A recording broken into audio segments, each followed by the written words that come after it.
de Juan Gabriel Lavaque, Menem o Perón, el ocaso de los dioses, turismo militar israelí en la Patagonia, líderes latinoamericanos, lo cual es producto de una larga investigación y compilación de aportes acerca de los líderes de varios países de Latinoamérica. AMIA, embajada, verdad o fraude. Además, en estos momentos muy vigente, el último gobierno peronista, Cámpora, Perón, Isabel, Carlitos, el hijo de Zulema. También un tema que no está cerrado. Si quieren adquirir alguno de estos libros, pueden hacerlo escribiendo un mail a marcelawalde, con H, marcelawalde@hotmail.com, o pueden encontrarlos por Mercado Libre como Juan Gabriel Lavaque Libros. Bien, bueno, en relación a lo que veníamos hablando acerca del dólar, de esta crisis económica, sí, también yo opino que es una crisis que no es una crisis financiera. Por otro lado, también podemos decir que es una crisis que viene planificada desde el gobierno, por lo menos hablo por mí, no hablo por mis compañeros, no quiero que nadie, digamos, sufra las consecuencias de lo que voy a decir, pero en mi opinión es una crisis planificada desde prácticamente el inicio de este gobierno, dado que es un modelo justamente excluyente. No es un error, y tal vez el apuro en el cual tomaron muchas de las medidas que ya conocemos es un poco el indicador de que todo esto está planeado, ¿no? ¿Sabes que a mí me gusta ir buscando las notas discordantes o los elementos en común? Y el otro día Moreno decía que esta crisis es peor porque es la suma de la crisis del 2001 más la del 89. En el 89 lo que sucedió fue la caída del Plan Austral, la debacle del Plan Austral. El Plan Austral se inició proponiendo un nuevo signo monetario en el año 1986, con Juan Vital Zurruila a la cabeza, y obviamente sacan toda una línea de billetes y monedas nuevas.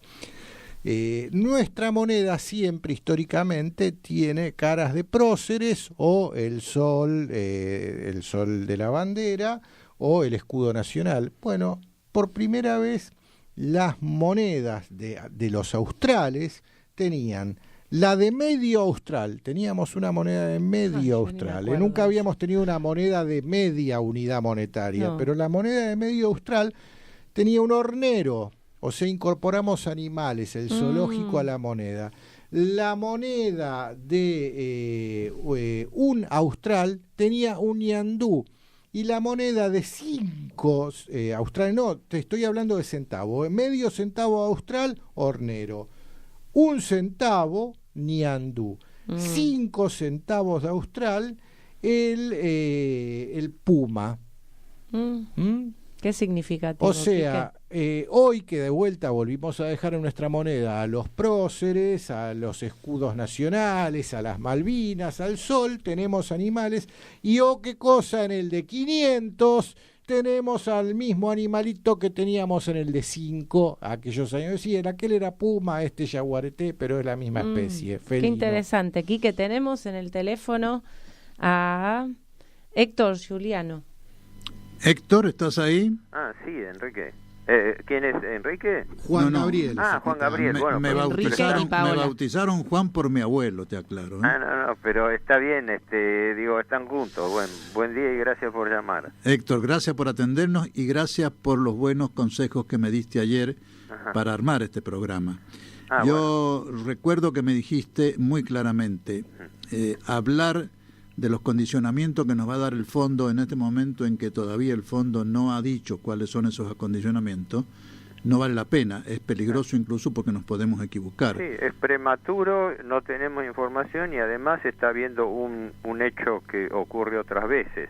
El gobierno se está apurando a tomar las medidas antes que aparezcan como exigencias del fondo, ¿no? Que es una de las cuestiones que se está hablando del tipo de cambio, de las restricciones financieras, hasta del programa de propiedad por propiedad público-privada.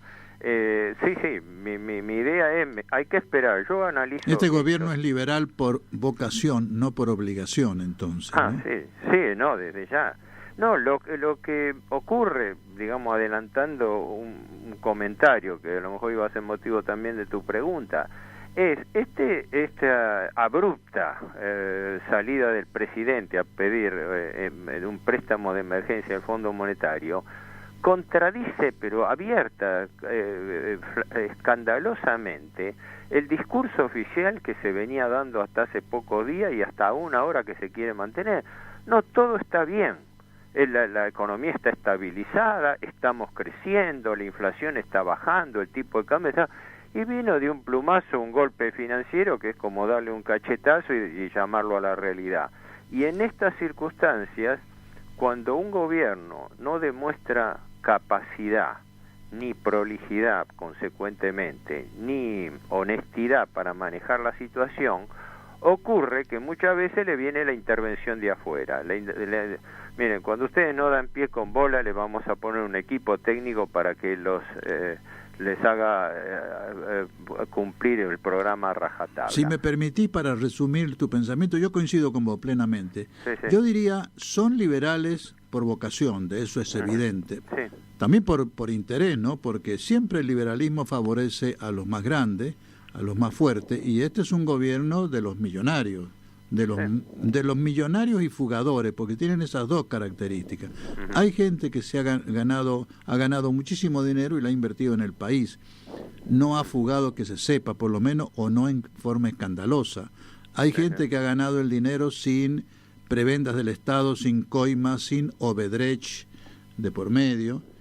Y en cambio este gobierno está lleno de gente que tiene y lo proclama con pedantería su dinero afuera y no lo quiere traer. Resulta que estamos mendigando al Fondo Monetario un crédito con todos los condicionamientos que vos me anticipabas ayer que vamos a tener, previsiblemente, mientras que el señor Arangure, el señor Caputo, el señor Duhovne, el señor Macri tienen su dinero en las cuevas fiscales y en los paraísos. Es un escándalo. Primero, un gobierno con mayúsculo conflicto de intereses en todo su funcionariado superior. Es un escándalo que los ministros y sus funcionarios, todo su equipo de gobierno, proveniente de los bancos privados internacionales, con la banca Morgan a la cabeza, sea quienes están endeudando irresponsablemente al país sin la más miserable capacidad de repago para afrontar esas obligaciones. Y esto creo que la intervención del Fondo Monetario es para poner un poco de orden dentro de este sistema de endeudamiento, no para evitarlo, sino para controlarlo, para conducirlo. Para hacerlo lo suficientemente, no digo exitoso, pero calmo, como para que les permita seguir gobernando, porque este es el meollo de la cuestión. Yo coincido con aquellos que dicen no se han equivocado, están cumpliendo un plan, es cierto, pero lo han hecho en forma tan chabacana, tan chapucera, que van a perder el gobierno, y esto no lo quiere nunca un político, aunque sea un CEO, aunque sea un fugador de capitales, aunque sea un multimillonario, nadie quiere perder el gobierno. No, exacto. Estos son, además de neoliberales, etcétera, fugadores, tramposos, etcétera, etcétera, además han sido inútiles. Sí, yo llamo directamente, es una mezcla de ineptitud y corrupción. Claro. Es más, vos recién dijiste algo que es importante, porque esto lo dijo directamente el ministro de Finanzas Caputo, que esta ayuda del fondo es para que el gobierno garantice llegar a las elecciones del 2019. Porque vamos a decir la verdad, ¿cuál sería el objetivo del fondo, del préstamo del Fondo Monetario? No hay un objetivo visible. Si el ministro Duhovne ya dio a conocer que los planes económicos del programa de este año están estabilizados, si las metas de corrección en el crecimiento ya habían sido bajadas del 3.2 al 2.7%, es decir, el gobierno ya estaba haciendo el ajuste. Si el ministro de Finanzas, Caputo, sale a decir que el programa de financiamiento y de endeudamiento público este año va lo más bien, porque él ya colocó la mayoría de la deuda que tenía que colocar en el exterior, etcétera. Entonces, ¿para qué se pide ayuda al Fondo Monetario? Por eso, la hipótesis mía, en un trabajo que circularicé este fin de semana, que a lo mejor les llegó a ustedes también, ¿no? Mi hipótesis es que este salvataje tiene una peculiaridad. No es para salvar al Tesoro, al Gobierno Nacional, es para salvar al Banco Central. Por esta bola de nieve imparable de las LEBAC que se renuevan hoy, y que es una brutalidad financiera, porque el Banco Central, entre LEBAC, LELIC, que son LEBAC a 7 días, y pases pasivos, tiene un pasivo total de 1.600.000 millones de pesos. Y le están cayendo cada mes para renovar, porque estas letras tienen, la mitad de las letras tienen un plazo de vencimiento a solo 28 días, y los pases y las LELIC son a 7 días y a 1 día de plazo. Quiere decir que el Banco Central es una máquina de reendeudamiento y de pago de intereses inmanejable. Ahora, si yo fuera mal pensado, diría, y soy mal pensado, te aclaro, en esta circunstancia, porque no ser mal pensado en esta circunstancia es ser tonto o ingenuo. Sí, sí. Si yo fuera mal pensado, diría, el crédito al Fondo Monetario Internacional es para tener suficientes dólares para que los especuladores que compraron LEBAC a altísimas tasas y ahora quieren irse de la LEBAC porque ni con altísimas tasas es seguro la LEBAC. En cualquier momento el gobierno puede emitir un bono a 1 año, a 2 años o a 20 años y cambiarlos por la LEBAC. Entonces quieren irse de las LEBAC.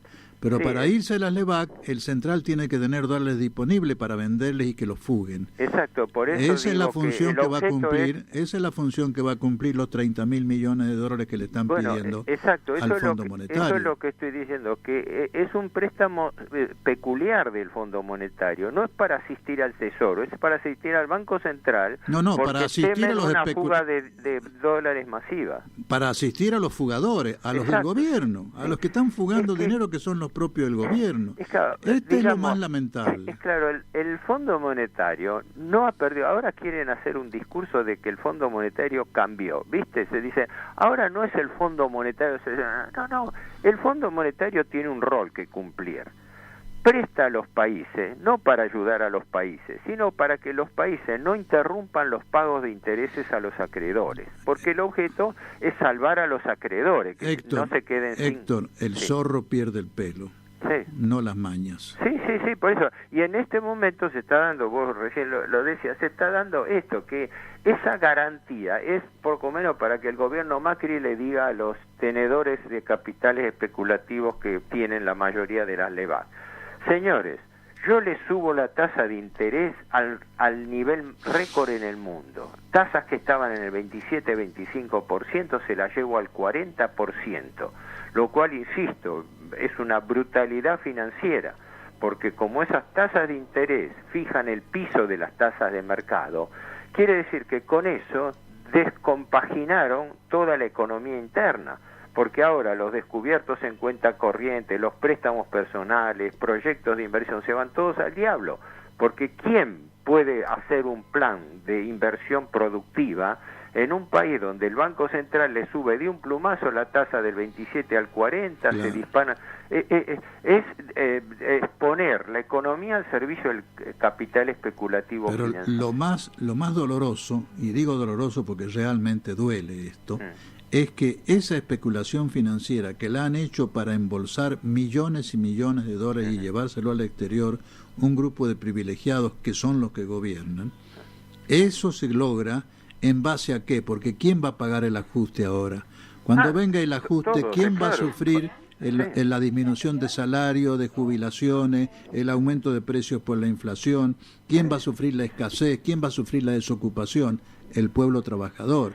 Entonces, realmente es el gobierno de los ricos en contra de los pobres, no indiferente ante los pobres. El gobierno de los ricos en contra de los pobres, para succionar riqueza de los pobres y llevársela como dólares fugados a las cuevas fiscales. Yo te agrego otro factor irritante. Hay cosas que por su descaro, por su torpeza, se develan a posteriori de los hechos, ¿verdad? Después que pasan los hechos nos acordamos que hubo tal o cual desfalco, etcétera. Pero ahora lo estamos viendo en vivo y en directo. Es decir, la sangría financiera del Banco Central es increíble. Mira, un dato que calculé a vuelo de pájaro. Haber llevado la tasa de interés del 27 al 40% significa que sobre los 350.000 millones de pesos de intereses que paga el Banco Central, paralelos a los 400.000 que paga la tesorería, ¿no? 400.000 millones de pesos anuales de intereses del Tesoro, más 350.000 del Banco Central, que es la otra cara de la moneda que no aparece en las cuentas públicas, estamos 750.000 millones de pesos. Bueno, sobre la masa de intereses que paga el Banco Central, haber llevado la tasa de interés del 27 al 40%, significa unos 87.000 millones de pesos más por año.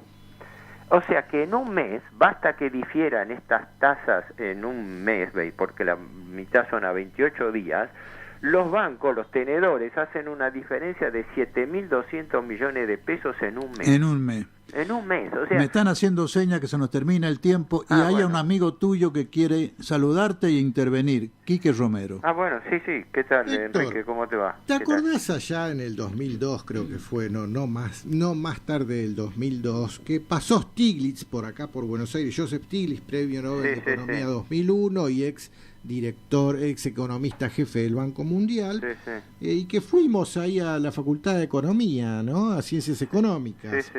Y él en esos momentos estaba promocionando algo que en una entrevista que le hizo Greg Palast dejó plasmado bajo el título Los 4 pasos para el sometimiento de las naciones del FMI, y él hablaba de que en estos 4 pasos, el paso 2 es siempre la misma receta, la liberalización del mercado de capitales. Te leo textual el párrafo. La regulación del mercado de capitales permite que la inversión del capital entre y salga. Desafortunadamente, como pasó en Indonesia y Brasil, el dinero siempre sale y sale. Stiglitz llama a esto el ciclo del dinero caliente, dinero en efectivo que entra especulando con bienes raíces y moneda local y se escapa ante los primeros problemas. Las reservas de una nación pueden ser vaciadas en cuestión de días u horas, y cuando esto pasa, el FMI insiste en que esas naciones suban sus tasas de interés a 30, a 50 y a 80% para seducir a los especuladores que regresen. Sí, me hace una cita oportunísima, porque en 2 meses salieron del país de un plumazo 8.000 millones de dólares de las reservas internacionales. La tasa de interés subió del 27 al 40%. Y efectivamente, y fíjate otro detalle, esta semana fue aprobado por el Congreso la Ley de Mercado de Capitales, que todavía no se sabe bien, no leí el texto aprobado, no me llamó la atención porque se mencionó que se aprobó, a diferencia de del freno de precios y tarifas de servicios públicos, que todavía falta el Senado, pero no conozco el contenido, pero esto es para que incluso las pymes saquen sus capitales a bolsa, ¿no? Cosa para tener en cuenta, pero todo este mecanismo justamente de la Ley de Mercado de Capitales da la casualidad que se aprobó pasando a segundo plano, ¿no? Y mientras que tiene una importancia mayúscula. Lo de Stiglitz es un encuadramiento perfecto. Él fue economista jefe del... Héctor, discúlpame, hermano, me están haciendo señas que bueno, no. el tiempo es tirano en radio. Está bien, lo hablamos, espero haber sido Vamos a más seguirlo o menos hablando. claro. Yo te vuelvo a agradecer la gentileza que has tenido ayer en asesorarme. No, vamos a ver, esto del fondo, esperemos, no nos apuremos. Nos vamos a juntar a tomar un café los tres, Héctor. Paola, ¿querés decir algo? Sí. No, justamente le iba a decir a Héctor si él consideraba que esto era un reforzamiento de un binomio que venimos arrastrando desde 1810, que es nación o colonia. Bueno, ese dilema político, histórico-político de fondo es subyacente en la es Argentina. el dilema de la Argentina. Sí, ese pero también queda otra lección, Paola. Nosotros perdimos las elecciones por algunos errores nuestros, por la división nuestra. Que no nos suceda lo mismo en el 19, porque si en el 19 vamos desunidos, podemos llegar a facilitar un nuevo triunfo de estos neoliberales, fugadores, acaparadores y en definitiva tramposos, CEOs multimillonarios.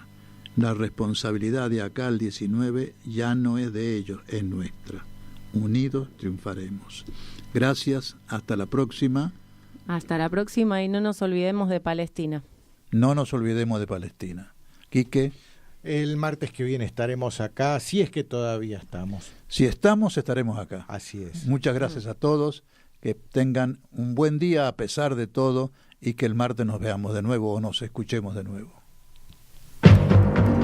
En las próximas elecciones, pongamos punto final a la pesadilla neoliberal que quita a los pobres para darle a los ricos.